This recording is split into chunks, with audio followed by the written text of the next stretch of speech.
So in one of our past videos, you saw us burn up our Makita grinder, which we've had for years.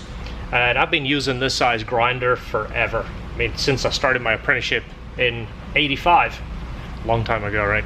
So almost every single one, someone's gonna say, well, you should have the guard. Well, it makes it so much more universal without the guard. And I'm not telling you that you should take the guard off, but we do. So we replaced our Makita grinder with this. We've been a big fan of Milwaukee products. And I like this grinder in every way except one. Well, typically you hold the grinder like this. So your fingers are orientated this way.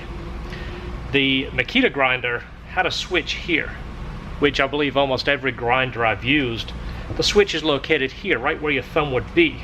So when you're grinding or let's say you're cutting this way or you're grinding, the switch is naturally where your thumb is. The Milwaukee switch is here. I mean, it's a kind of a tricky switch. It's not the easiest one to work, but it's in the worst location.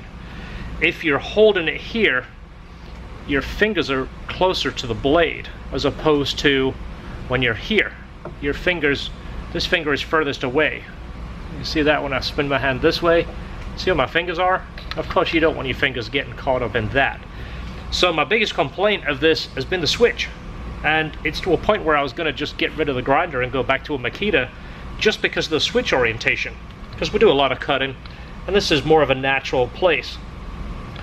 So let me tell you how you improve it.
Okay, so we now have this orientated this way, which again is more natural for me to hold it for cutting, also for sanding.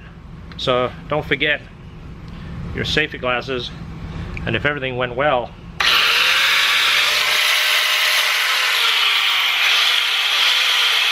again, my fingers, I'd have a hard time getting my fingers around that blade. If I did, my thumb would come off the switch. So it's a lot more comfortable, and I believe it's safer for your fingers. The case is very, very similar. There is a slight overhang here and a slight overhang here where you can see that used to be orientated this way. But it's not sharp, it's not intrusive in any way, and I believe this makes this exactly what I needed.